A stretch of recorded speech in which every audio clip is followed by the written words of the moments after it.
नमस्कार. आ लोकशाहीमध्ये आपणा सर्वांचं मनपूर्वक स्वागत.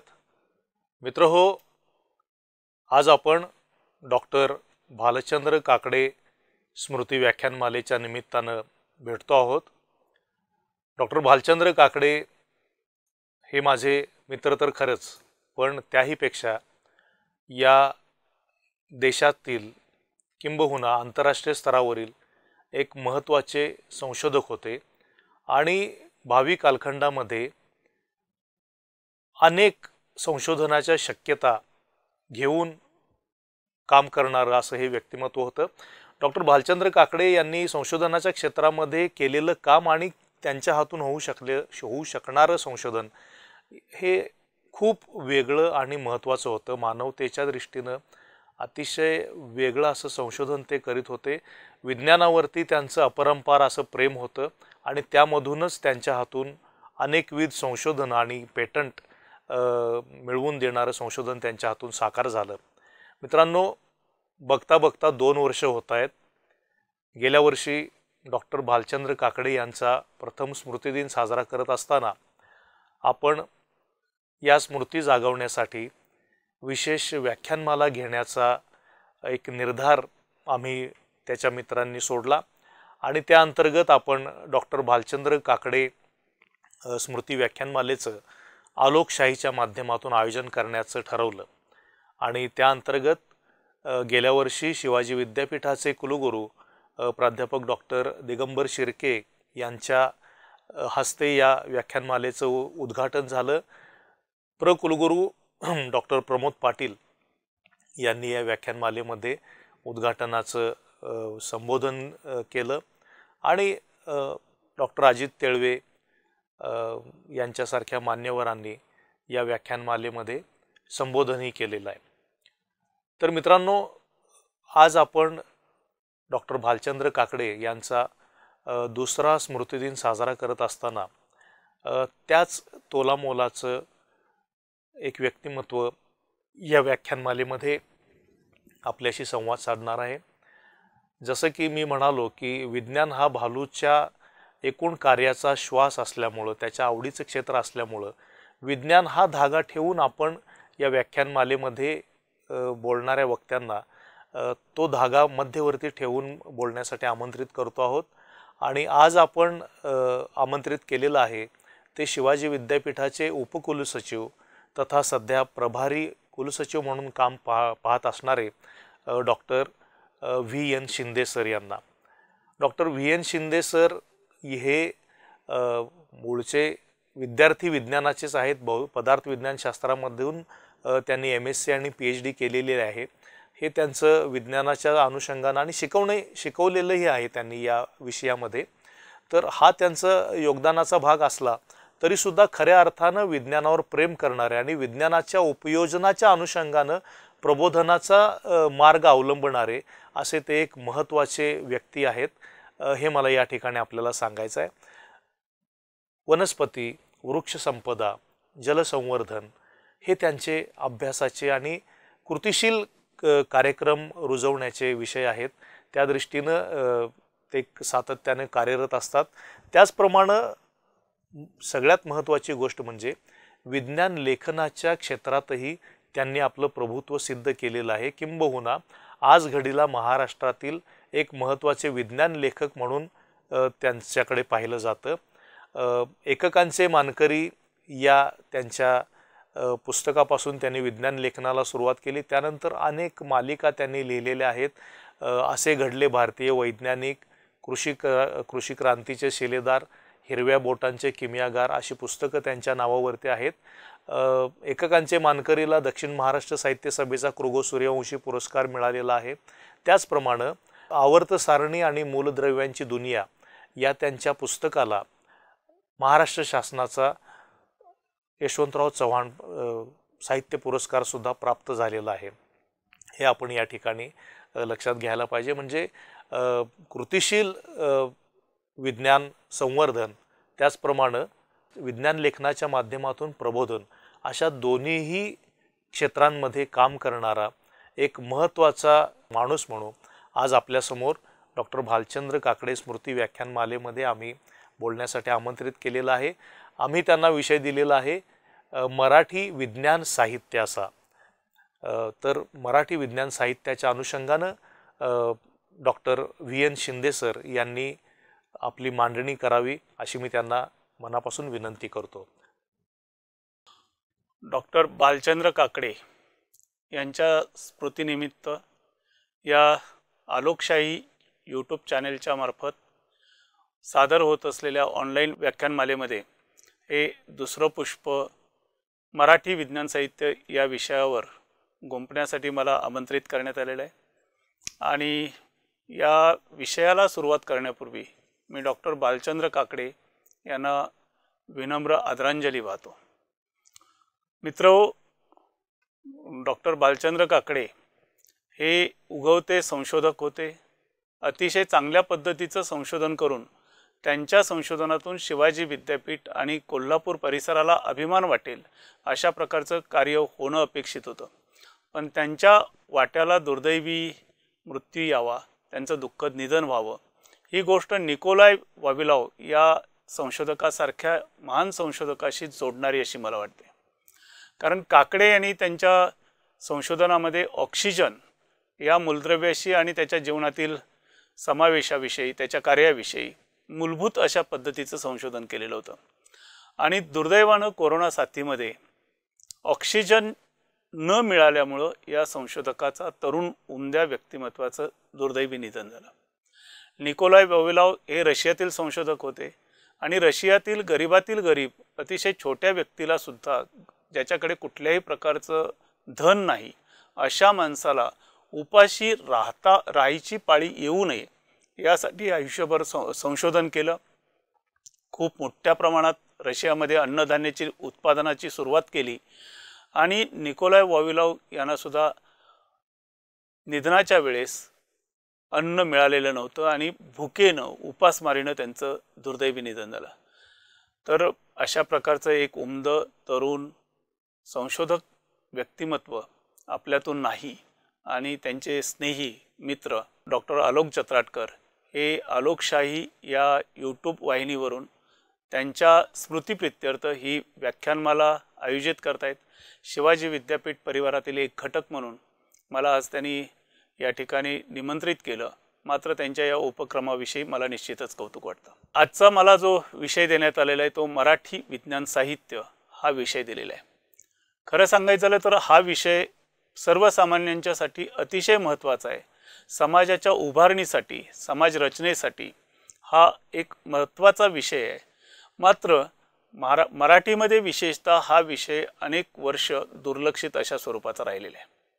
मराठी भाषेमध्ये विज्ञान साहित्याची निर्मिती कधी झाली याचा जर आपण शोध घ्यायचा प्रयत्न केला तर संत तुकाराम यांच्यापर्यंत आपल्याला मराठी भाषेतल्या साहित्यापर्यंत पोचता येतं.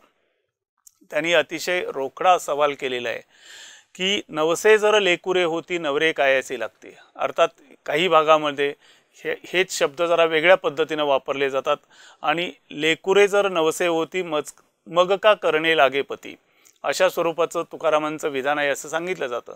पण कुठलंही विधान असलं तरी मतितार्थ तोच आहे आणि त्याच्यामध्ये रोकडा सवाल केलेला आहे की नवसानं जर बाळ होत असती, बाळ जन्माला येत असतं तर नवऱ्याची गरज काय लागली असती. याच्यामध्ये पती आणि पत्नी, नवरा आणि बायको एकत्र आल्यानंतरच बाळ होतं हे निखळ वैज्ञानिक सत्य संत तुकारामांच्या मुखातून बाहेर पडलेलं आहे किंवा त्यांच्या लेखणीतून उतरलेलं आहे. हे तुकाराम महाराजांच्या पासून अशा पद्धतीनं वैज्ञानिक सत्य सांगण्याची परंपरा शुद्ध मराठीमध्ये किंवा जी इथली बोलीभाषा आहे त्या बोलीभाषेमध्ये आलेली आपल्याला दिसते. आणि त्यानंतर पुढे महात्मा ज्योतिराव फुले यांच्या साहित्यात सुद्धा वैज्ञानिक सत्य, विज्ञान जागोजागी पसरलेलं आपल्याला दिसतं. त्यांचं जे अखंडादी काव्यरचना नावाचं पुस्तक आहे त्या पुस्तकामध्ये त्यांच्या अनेक कविता संग्रहित झालेल्या आपल्याला दिसतात आणि त्यामध्ये जलचक्राबद्दल त्यांनी नेमकी माहिती दिलेली आहे. कशा पद्धतीनं पाऊस पडतो किंवा पाण्याचा मार्गक्रमण कशा पद्धतीनं असतं हे त्याच्यामध्ये लिहिलेलं आहे. मात्र दुर्दैवानं मराठी भाषेमध्ये विज्ञान साहित्याची व्याख्या किंवा विज्ञान साहित्य असा काही वेगळा प्रकार असू शकतो याबद्दल साहित्यिकांनी किंवा इथल्या तज्ज्ञ मंडळींनी खूप उशिरा विचार करायला सुरुवात केली. 1983 साली विज्ञान साहित्य असं काही वेगळं असू शकतं याचा विचार करायला सुरुवात झाली.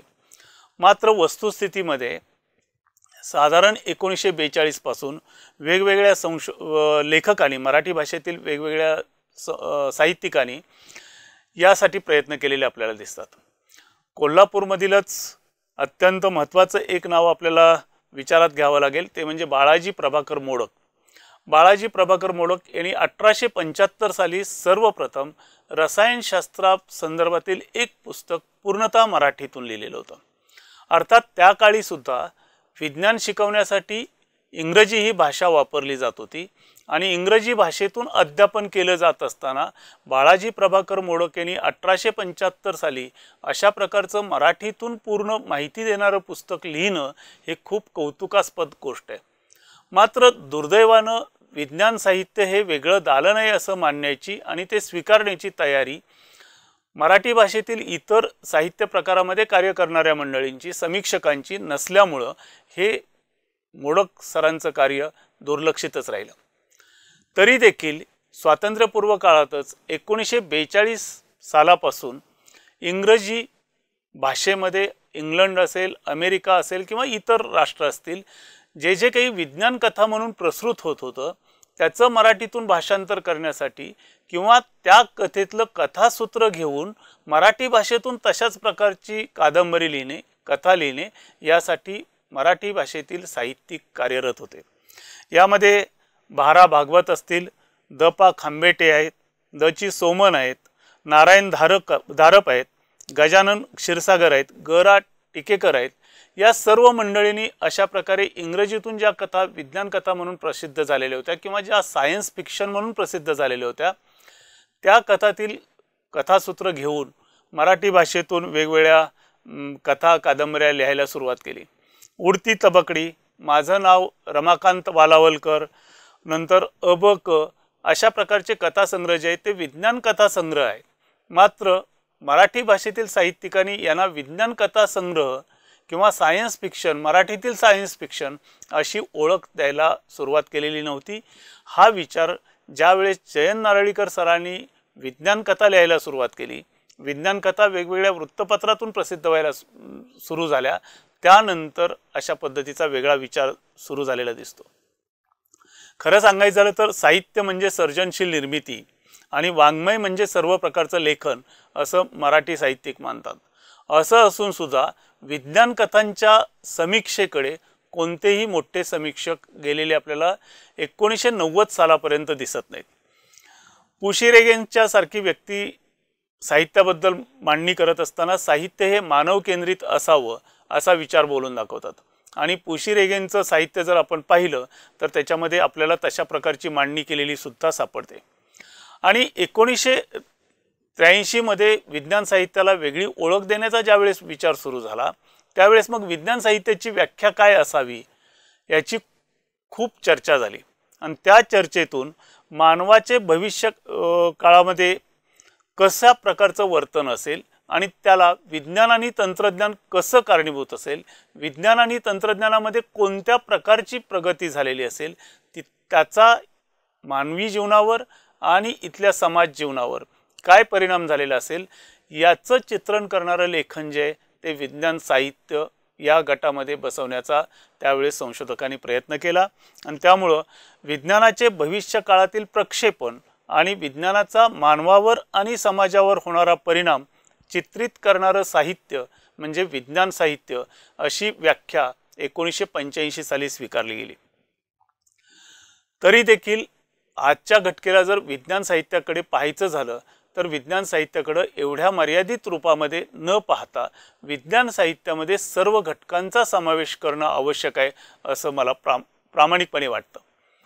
त्याचं कारण असं की कथा कादंबरी या दोन घटकापुरतं विज्ञान साहित्य मर्यादित नाही आणि मराठी भाषेत सुद्धा या दोन प्रकारातच फक्त साहित्य निर्मिती झालेली आहे असं मानण्याचं कोणतंही कारण नाही. त्याचं पहिलं कारण म्हणजे संत तुकारामांच्या रचनांच्या बद्दल मी जसं बोललो, महात्मा ज्योतिराव फुले यांची रचना जलचक्रा संदर्भात त्यांनी मांडलेले विचार जे मला प्रामुख्यानं पाण्याबद्दलचं वाचन करत असताना आढळले. त्यांनी जलचक्र सांगत असताना समुद्रातलं पाणी, चंद्रामुळे येणारी भरती ओहोटी, त्याच्यातून होणारी घुसळण, नंतर उष्णतेमुळे होणारी वाफ, त्याच्यातून बनणारे ढग, ढगातून पडणारं पाणी आणि ते पाणी मानवाला उपयुक्त होण्यासाठी त्याची जमिनीवरून धावणं, या सर्व गोष्टी चित्रित केलेल्या आहेत. हे सगळं वैज्ञानिक सत्य आहे म्हणून याला वैज्ञानिक साहित्य या गटामध्ये घ्यायला हवं. मात्र विज्ञान साहित्याची व्याख्या होण्यापूर्वीचं साहित्य जे ते अजूनही विज्ञान साहित्याच्या दालनामध्ये मराठी साहित्यिकांनी समाविष्ट केलेलं नसल्यामुळं मराठी साहित्यात मराठी विज्ञान साहित्य हे दालन आजही खूप छोटं वाटतं. त्याच्या पलीकडे अगदी अलीकडच्या काळातलं पु शी रेगे यांचं जर उदाहरण घ्यायचं झालं तर पु शी रेगे यांची सावित्री नावाची कादंबरी जी आहे ही कादंबरी खूप चांगली कादंबरी म्हणून समीक्षकांनी खूप नावाजलेली आहे.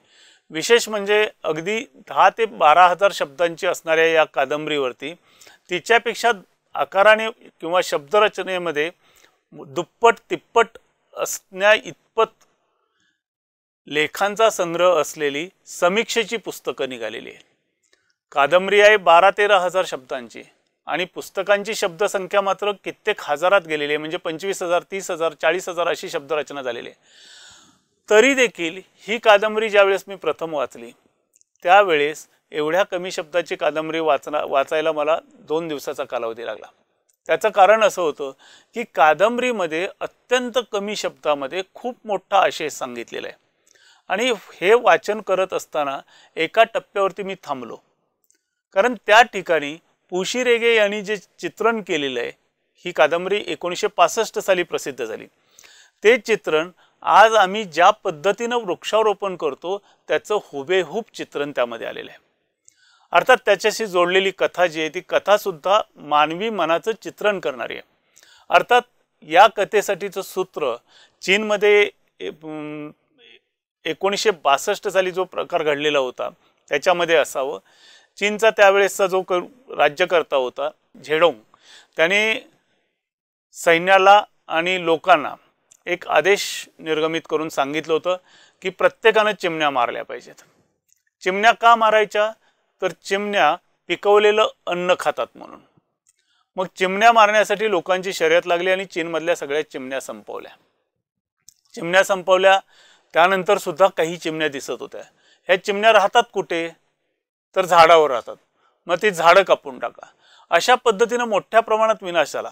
आणि या एका नंतर त्याच्यानंतर पुढचा टप्पा असा घडला की चिमण्या सगळ्या नष्ट झाल्यानंतर चीनमध्ये त्या भागात टोळधाड आली आणि टोळधाडीनं उभं असलेलं सगळं पीक फस्त केलं.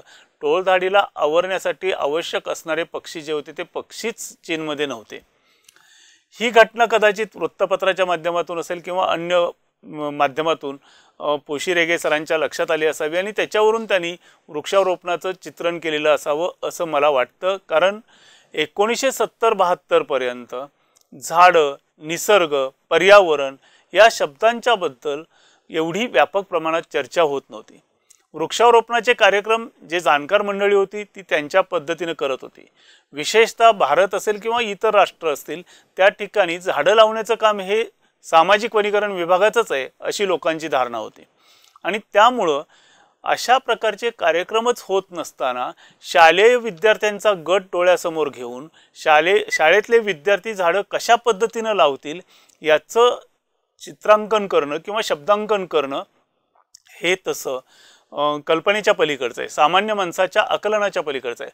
पण पोशी रेगे सरांच्या या कादंबरीमध्ये जे चित्रण आलेलं आहे ते चित्रण वाचल्यानंतर आपल्याला लक्षात येईल की अरे आपण यावर्षी जी लागवड केली ती अगदी अशीच केलेली होती. ते या साहित्याला आपण विज्ञान साहित्य म्हणायचं की नाही? जो प्रश्न 1962-63 साली चर्चेमध्येच नव्हता, ज्या काळात त्यांनी कादंबरी लिहिली, त्या प्रश्नाबद्दल जो प्रश्न खऱ्या अर्थानं ज्या प्रश्नावरती आपण उपाययोजना खऱ्या अर्थानं त्यानंतर कादंबरी प्रकाशित झाल्यानंतर 20 ते 25 वर्षानंतर करायला सुरुवात केली, असं चित्रण जे आहे असं चित्रण त्या कादंबरीत आलं जे वैज्ञानिकदृष्ट्या योग्य आहे, वैज्ञानिक तथ्याची कुठेही तोडमोड झालेली नाही, असं साहित्य निर्माण जे झालेलं असतं ते सुद्धा विज्ञान साहित्याच्या गटामध्ये यायला पाहिजे. आणखी एका हे झालं कथेच्या बद्दल किंवा कादंबरीच्या बद्दल.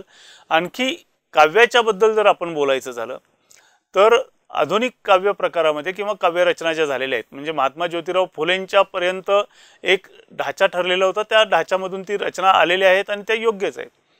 पण पृथ्वीचं प्रेमगीत ही कविता जी कुसुमाग्रजांनी लिहिलेली आहे त्याच्यामध्ये सगळी खगोलीय तत्व जी आहेत ती खगोलीय तत्व सांभाळून त्यांनी ती कविता लिहिलेली आहे.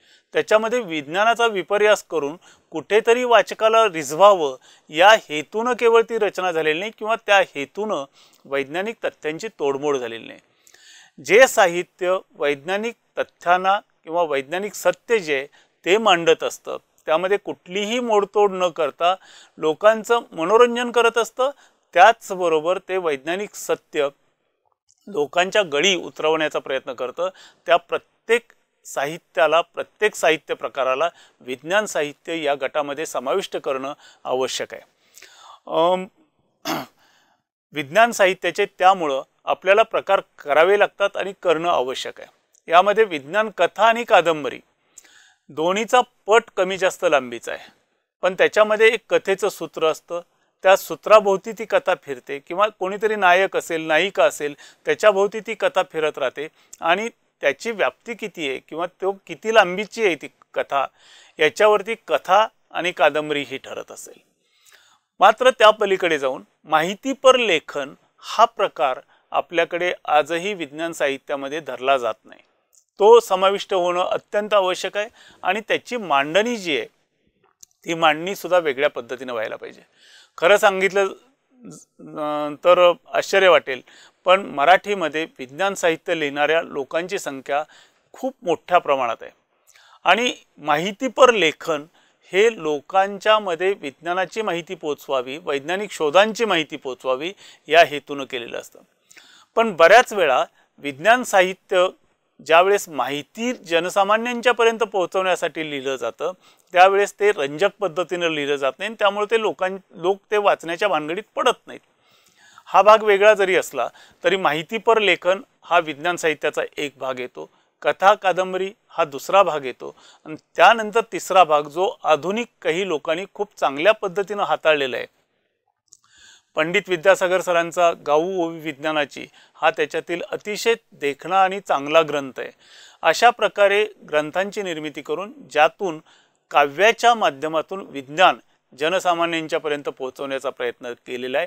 हा प्रयत्न जो आहे तो अत्यंत स्तुत्य आहे आणि त्यामुळं विज्ञान साहित्यामध्ये काव्य हा तिसरा प्रकार येतो. मात्र विज्ञान साहित्याचे सुद्धा जसे मराठी साहित्याचे प्रकार पाडलेले आहेत त्याच पद्धतीने प्रकार पाडायचा प्रयत्न होतोय। तेवढं व्यापक मराठी विज्ञान साहित्य व्हायला खूप काळ जावा लागेल। त्यामुळं त्या भानगडीत न पडता खरं तर माहितीपर लेखन, कथा, कादंबरी आणि काव्य या 4 प्रकारामध्ये जर आपण विभागणी केली तर खऱ्या अर्थानं आज मराठी विज्ञान साहित्य जे आहे ते विज्ञान साहित्य समृद्ध झालेलं आपल्याला दिसेल आणि त्या दृष्टीनेच आपण प्रयत्न करायला पाहिजे। विज्ञान साहित्य लिहित असताना ते कसं असलं पाहिजे याच्याबद्दल एकशाची देणगी या आपल्या ग्रंथाच्या मनोगतामध्ये जयंत नारळीकर सरांनी खूप सुंदर वाक्य वापरलेले आहे। अर्थात ते वाक्य लिहिल्यानंतर लगेच ते पुढे लिहितात की हे फक्त माझं मत आहे, इतरांची वेगळी मतं असू शकतात, पण खरं सांगायचं झालं तर तेच विज्ञान साहित्याचं सूत्र असलं पाहिजे किंवा तोच मंत्र जपला पाहिजे। नारळीकर सर लिहितात की विज्ञान कथेकडे मी विज्ञान शिकवण्यासाठी वापरावयाची शर्करा अवगुंठित गोळी म्हणून बघतो आणि हे खरं आहे, असंच असलं पाहिजे। विज्ञान जर सरळ मार्गाने सांगायचा प्रयत्न केला, सरळ मार्गाने सांगितलं तर कुठलाही सामान्य माणूस त्या गोष्टीकडे बघणार नाही। उदाहरणार्थ न्यूटनचा पहिला नियम हा त्याच्याच शब्दामध्ये आम्ही मराठी भाषेतून शिकवला काय किंवा इंग्रजी भाषेतून शिकवला काय, तो फिजिक्सच्या विद्यार्थ्यांनी बघावा या दृष्टीने सामान्य लोक बघतील। मात्र विज्ञान साहित्यामध्ये हाच न्यूटनचा नियम मानवी स्वभाव गुणधर्माशी जर जोडून शिकवला गेला तर तो लोकांना वाचायला निश्चित आवडेल आणि त्याच्यातून न्यूटनचा नेमका पहिला नियम काय सांगतो हेही कळू शकेल। हे थोडं विस्ताराने सांगायचं झालं तर असं आहे की न्यूटनचा पहिला नियम हा जडत्वाचा नियम म्हणून शिकवला जातो किंवा जडत्वाचा नियम म्हणून ओळखला जातो। हा नियम काय सांगतो? कोणत्याही पदार्थावर दुसरं असंतुलित बल कार्य करण्यासाठी आल्याशिवाय किंवा कार्य करत असल्याखेरीज तो पदार्थ त्याची अवस्था बदलत नाही। उदाहरणार्थ रेल्वे जर जात असेल तर रेल्वेला जी गती मिळालेली असते ती गती तुम्हाला कमी करायची असेल तर ब्रेक लावायला पाहिजे। जर तुम्ही ब्रेक नाही लावला तर रेल्वे तशाच वेगाने पुढे जाईल। अर्थात त्याच्यावरती फ्रिक्शन, चाकांच्यावरती फ्रिक्शन कार्यरत असतं, पण आपल्याला माहिती आहे चाक किती गुळगुळीत असतं आणि रेल्वेचे रूळ पण किती गुळगुळीत असतात, त्यामुळं रेल्वे पळत राहणार। हे रेल्वेचं उदाहरण घेऊन आपण जरी जनसामान्यांना न्यूटनचा पहिला नियम सांगायचा प्रयत्न केला तरी सुद्धा तो समजू शकणार नाही। त्यामुळं मानवी स्वभावाशी जोडून त्याला सांगितलं तर मग तो माणूस जो आहे तो नियम जो आहे तो आपणही समजून घेतला पाहिजे या दृष्टीने विचार करू लागतो आणि तो शिकतो। याच्यातला जो महत्त्वाचा भाग आहे हा रेल्वे झालं, बस झालं, आणखी बाकीची 100 उदाहरणं देऊन शिकवल्यानंतर कुठेतरी तो जोडला जाईल, कनेक्ट होईल।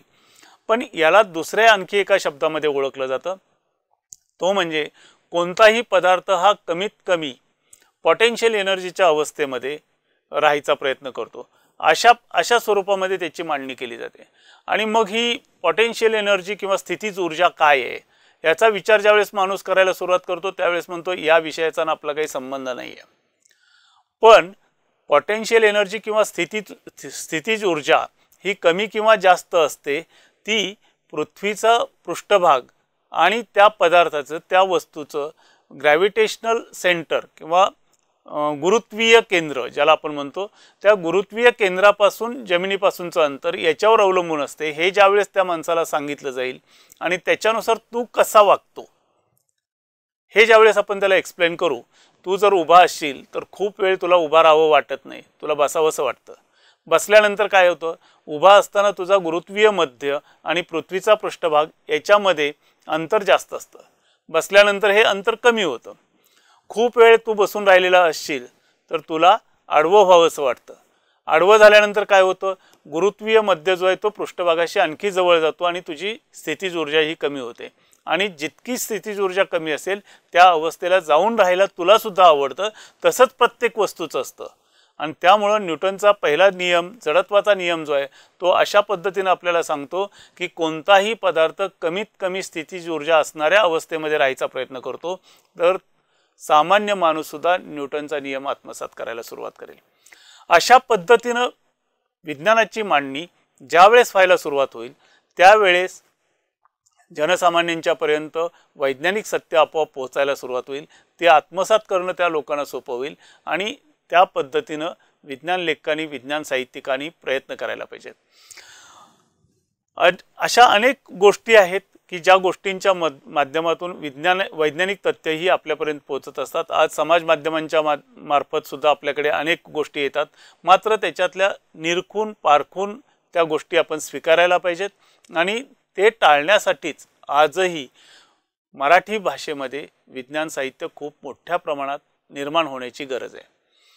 इंग्रजीला आज आपण ज्ञानभाषा म्हणतो, मात्र एकेकाळी म्हणजे 16व्या शतकाच्या सुरुवातीला इंग्रजी ही फक्त 10,000 लोकांची भाषा होती आणि आज ही जगामध्ये ज्ञानभाषा म्हणून स्वीकारलेली आहे. असं का झालं? भारतातली परिस्थिती आणि इंग्लंडमधली परिस्थिती याच्यामध्ये तसा फारसा फरक नव्हता. भारतामध्ये जसं ज्ञान निर्मिती ही संस्कृत भाषेतच केली जावी असं बंधन होतं, तसंच बंधन तिकडेही होतं. युरोपियन राष्ट्रामध्ये सुद्धा होतं. त्या ठिकाणी ग्रीक किंवा लॅटिन भाषेमध्येच ज्ञान निर्मिती करण्याची परवानगी होती. मात्र इंग्रज लोक साम्राज्य निर्मितीच्या किंवा वसाहतवादाच्या निमित्तानं जगभर पसरू लागले आणि त्यांनी त्या ठिकाणी गेल्यानंतर त्या त्या राष्ट्रामध्ये त्या त्या ठिकाणी जे उत्तमातलं उत्तम साहित्य असेल ते इंग्रजी भाषेमध्ये भाषांतरित करायचा प्रयत्न केला. भारतामध्ये ज्यावेळेस ईस्ट इंडिया कंपनीवरती इंग्रज सरकारनं एक अट घातली की तुम्ही दरवर्षी किमान 1,00,000 पाऊंड तुम्ही शिक्षणासाठी खर्च केले पाहिजेत. ही अट घातल्यानंतर त्यांनी त्यातला उपक्रम सगळ्यात महत्त्वाचा कुठला घेतला तर तो भाषांतराचा घेतला. इथल्या लोकांना शिकवण्याचा मार्ग त्यांनी स्वीकारला नाही, तर इथले उत्तम ग्रंथ जे असतील त्या ग्रंथाचं इंग्रजीतून भाषांतर करण्याचा मार्ग स्वीकारला आणि त्यातून इंग्रजी भाषा ही हळूहळू ज्ञानभाषा होऊ लागली. आणि इंग्रजीमध्ये एवढं मोठं साहित्य निर्माण केल्यानंतर ज्यावेळेस अमेरिका या राष्ट्राचा उदय होत होता त्या ठिकाणी सुद्धा इंग्रजीच भाषा प्रमाण बनली आणि ग्रीक लॅटिन या भाषा तर अडगळीत पडल्या, पण इंग्रजी भाषा ही जगभर ज्ञानभाषा म्हणून विकसित झाली किंवा उदयास आली. मराठी भाषेच्या बद्दल आपण खूप बोलत असतो, मराठी भाषा टिकली पाहिजे, मराठी भाषा खूप चांगली झाली पाहिजे. मात्र त्यासाठी या भाषेमध्ये सर्व प्रकारचं ज्ञान आलं पाहिजे.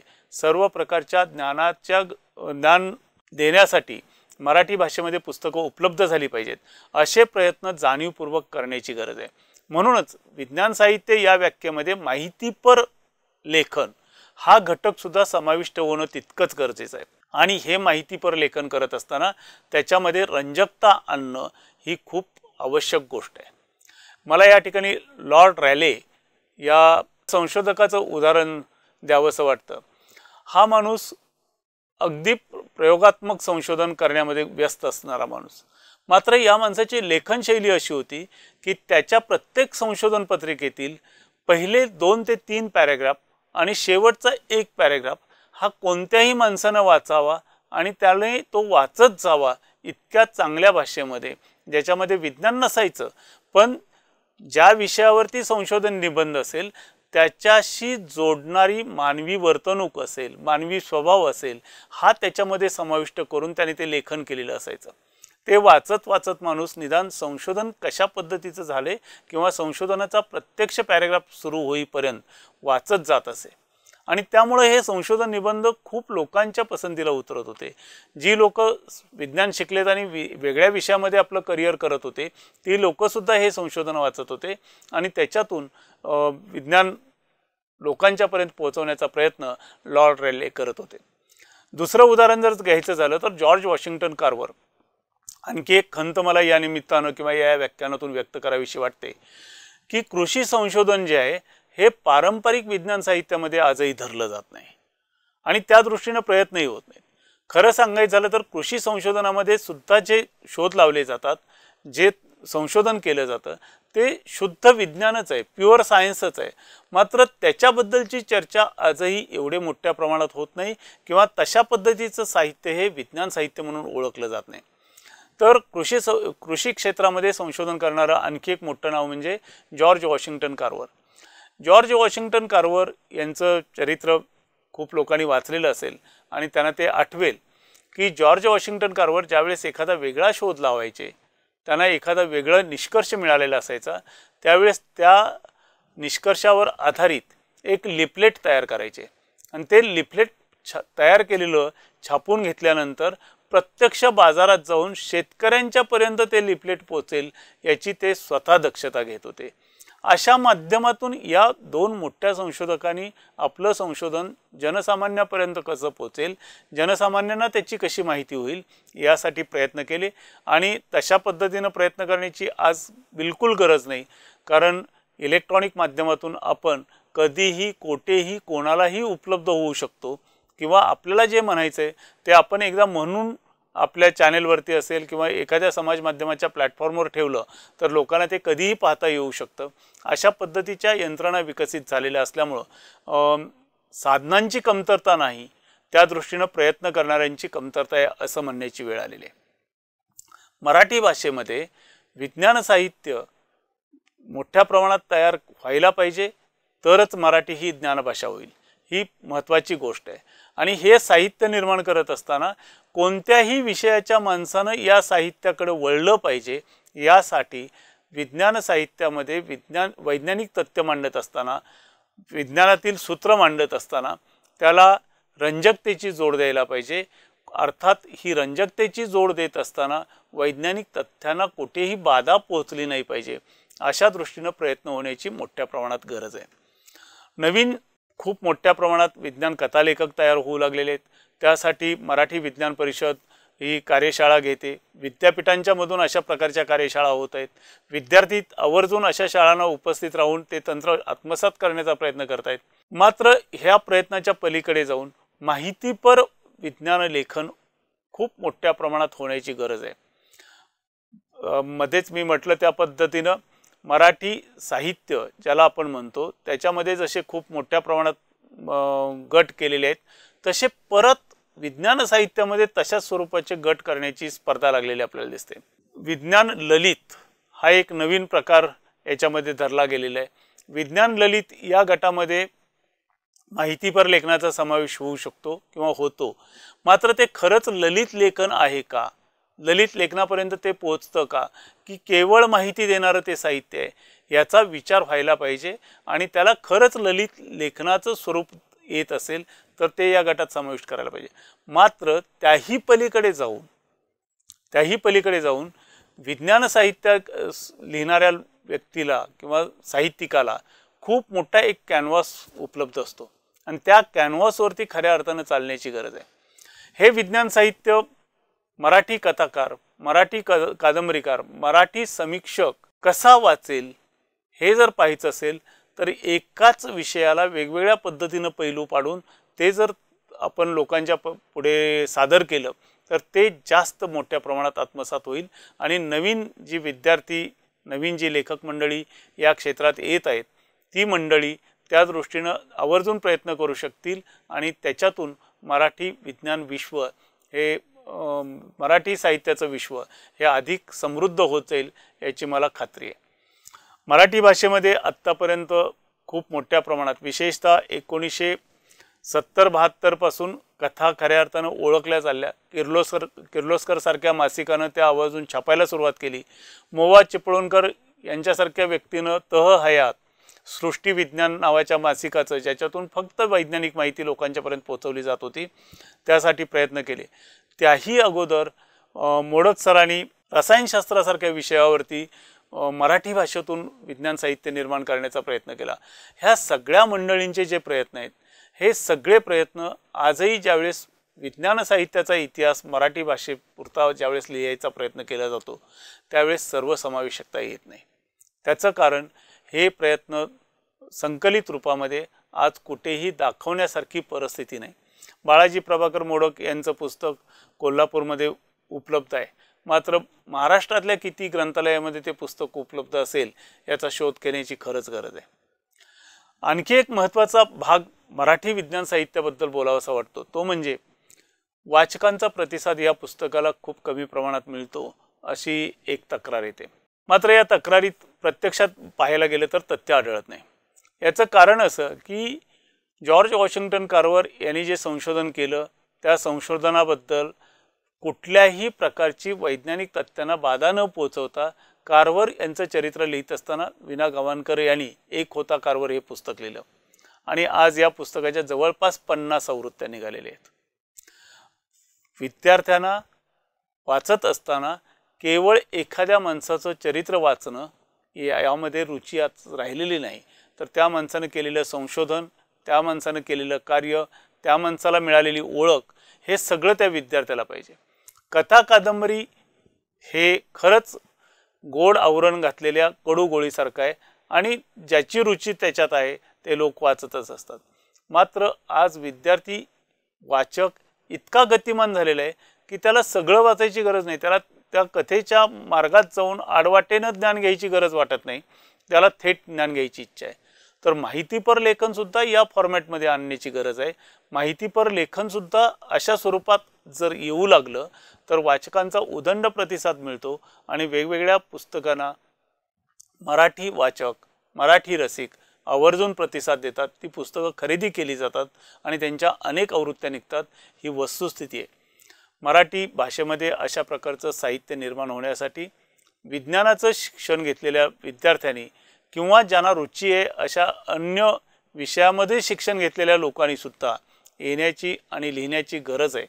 पु शी रेगे यांची सावित्री आपण पाहिलं तर पु शी रेगे हे स्वतः इकॉनॉमिक्सचे शिक्षक होते. किंवा बाकीची जी मंडळी आहेत, बारा भागवत असतील, दपा खांबेटे, दची सोमन, या मंडळींचं शिक्षण हे ज्या विषयात झालं त्याच विषयापुरत्या त्यांनी विज्ञान कथांचा अनुवाद केला अशातला भाग नाही.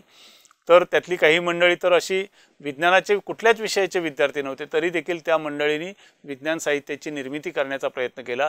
त्या दृष्टीने जर आपण मनापासून प्रयत्न करायला सुरुवात केली, मनापासून प्रयत्न केलं, तर मराठी साहित्यातलं हे विज्ञान साहित्याचं दालन अधिक समृद्ध होईल. अर्थात यासाठी दोन्ही पातळीवरती भर घालण्याची गरज आहे. ते म्हणजे पूर्वीच्या काळात निर्माण झालेलं साहित्य, ज्याला आजही विज्ञान साहित्य म्हणून ओळख नाही, असं साहित्य सर्व या दालनामध्ये समाविष्ट करणं आणि नवीन साहित्यिकांनी यामध्ये अधिकाधिक योगदान देऊन नवीन पुस्तकाची, नवीन ग्रंथांची निर्मिती, ज्यामध्ये माहितीपर लेखन असेल, मनोरंजनपर लेखन असेल आणि वेगवेगळ्या फॉर्मॅटमध्ये ते लेखन असेल, अशा पद्धतीनं लेखन करण्याची आवश्यकता आहे. या दोन्ही गोष्टी ज्यावेळेस होतील त्यावेळेस मराठी ही सुद्धा एक ज्ञानभाषा बनेल आणि मराठी साहित्यातलं विज्ञान साहित्याचं दालन हे खऱ्या अर्थानं लोकांचं एक सर्वात आवडतं दालन असेल याची मला खात्री वाटते. या निमित्तानं मराठी भाषेत लेखनासाठी संधी घेणाऱ्या किंवा घेऊ इच्छिणाऱ्या तरुण विद्यार्थी मित्रांना, तरुण साहित्यिकांना मला एक जरूर आवाहन करायचं आहे की आज राष्ट्रीय शैक्षणिक धोरण 2020च्या निमित्तानं एक संधी उपलब्ध झालेली आहे, ज्यामध्ये सर्व प्रकारचं शिक्षण हे विद्यार्थ्यांना त्यांच्या मातृभाषेतून दिलं गेलं जावं असा केंद्र सरकार आणि विविध शिखर संस्था यांनी आग्रह धरलेला आहे. या आग्रहाची पूर्तता जर व्हायची असेल, ही अपेक्षा जी आहे ती जर पूर्ण व्हायची असेल, तर मातृभाषेतून ज्ञान देणाऱ्या विविध प्रकारच्या ग्रंथांची निर्मिती होणं आवश्यक आहे आणि त्यामुळं संधी आपल्याला मोठ्या प्रमाणात उपलब्ध झालेली आहे. आपण ही संधी जरूर स्वीकारावी. या संधीच्या माध्यमातून आपल्याला खूप मोठं जे दालन उघडं झालेलं आहे त्या दालनामध्ये आपण प्रवेश करून कार्य करावं.